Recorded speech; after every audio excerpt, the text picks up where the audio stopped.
जो कह रहा है अपनी दृष्टि से सही कह रहा है, कह रहे दो। सुनना सीखो, कहना मत सीखो।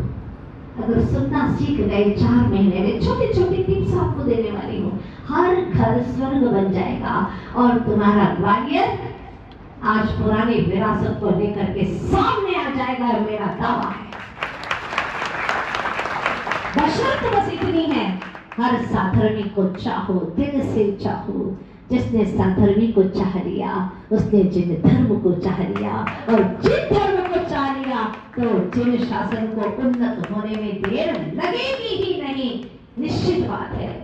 बस इतना सा काम करना है, जो हमारे भीतर की छोटी छोटी सी बुराइयां, आप लोगों की कोई बड़ी बड़ी बुराइयां नहीं है, बहुत अच्छे लोग हैं आप लोग, बस छोटी छोटी सी होती है, मानव है, इंसान है, कुछ कुछ गलतियां होती हैं। इसको आज से ही खरोच करके निकालने का काम शुरू कर दो। कोई और नहीं करेगा, खुद ब खुद करेंगे। और जितने लोग सुन रहे हैं, ये मेरी बात को आप सारी जगह पहुंचा दें, मीडिया के माध्यम से पहुंचा दे, पर पहुंचा दे मस्जिद कि अगर एक साधर्मी बोले तो दूसरा साधर्मी उसको सुनने के लिए चेष्टा करे, प्यार से सुने, उसकी पीठ थपथपाए। कम से कम तूने धर्म के लिए 2 बोल बोले तो सही।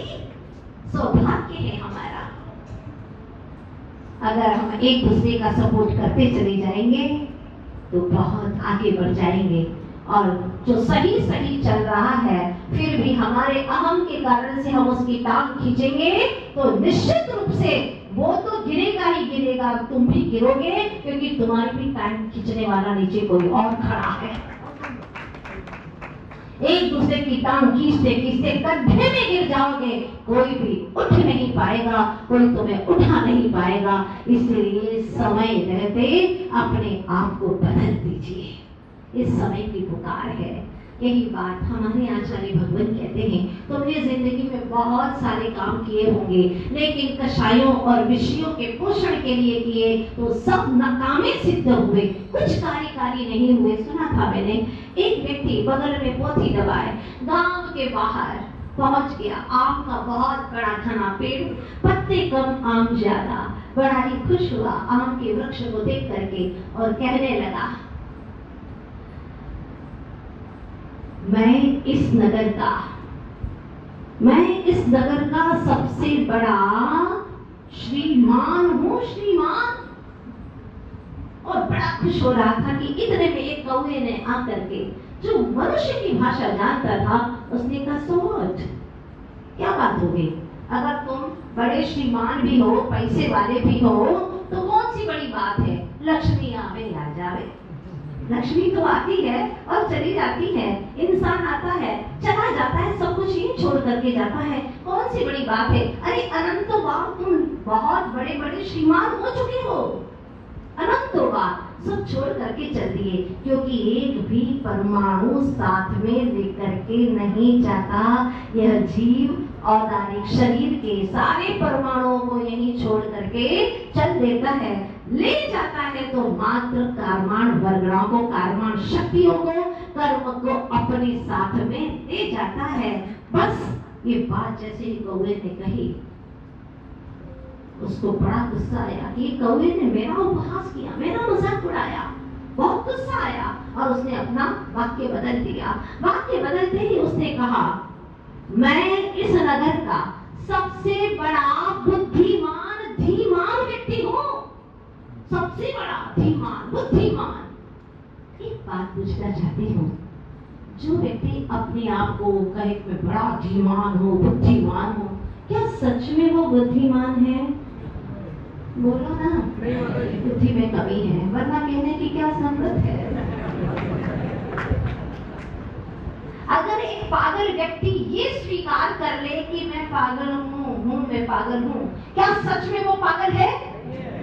नहीं है, क्योंकि पागल व्यक्ति कभी अपने आप को पागल नहीं कहता। मैंने लोगों को देखा, कई पागल को देखा है।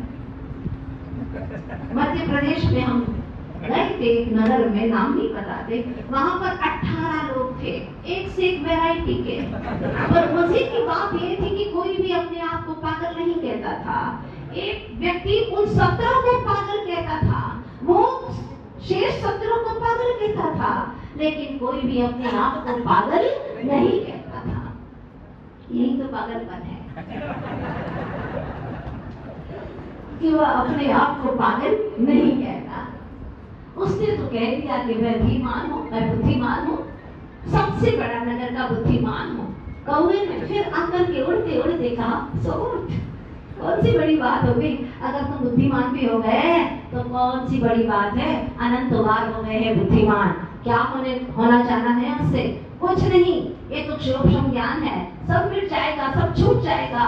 उसको बड़ा गुस्सा आया कि मेरी हर बात को काटता है। आपको भी गुस्सा आता है ना जब आपकी बात को कोई काटता है तो, लेकिन गुस्सा मत करिएगा, आज कुछ सीख करके जाइएगा और अपने नेचर को आज से ही बदलने की पूरी कोशिश करना है, क्योंकि हमें सुखी होना है ना। हम सुखी होंगे अपने नेचर बदलने से, ये बात बिल्कुल तय है। समझते हैं ना आप लोग इस बात को, छोटी छोटी बातें, लेकिन दिल में जमा करना है तो बहुत बड़ी हो जाएगी। हुआ ये कि तीसरी बार जब वह बोलता है, वाक्य बदल देता है, तो कहता है मैं इस नगर का सबसे ज्यादा प्रतिष्ठित व्यक्ति हूँ, प्रतिष्ठा है मेरी पूरे ग्वालियर के अंदर, हाँ मैं बहुत बड़ा प्रतिष्ठित व्यक्ति हूँ। तो मैंने आकर के फिर बोल दिया, सोच कौन सी बड़ी बात है, अरे प्रतिष्ठित भी हो गए तो मरे नहीं क्या, वो भी मर गए, कौन अमर रहा है इस धरती के ऊपर, कौन सी बड़ी बात है अगर तुम प्रतिष्ठित भी हो गए। उसको बड़ा गुस्सा आया और चौथी बार में उसने पोथी को जो बगल में दबाया था वो उसी पेड़ के चबूतरा बना हुआ था उसके ऊपर पटक देता है गुस्से में और कहता है, जाओ आज से सब कुछ त्याग कर दिया मैंने, सब कुछ त्याग है मेरा।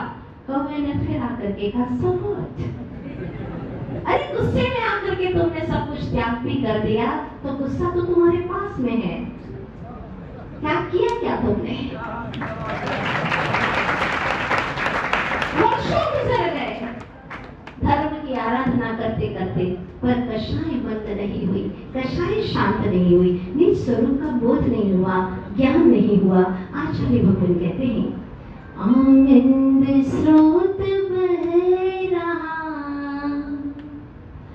आनंद स्रोत बह रहा, फिर क्यों दास है, अचरज है जल में रह के भी मछली को प्यास, अचरज है जल में रह के भी मछली को प्यास है, आनंद स्रोत बह रहा, फिर क्यों दास है, अचरज है जल में रह के भी मछली को प्यास है।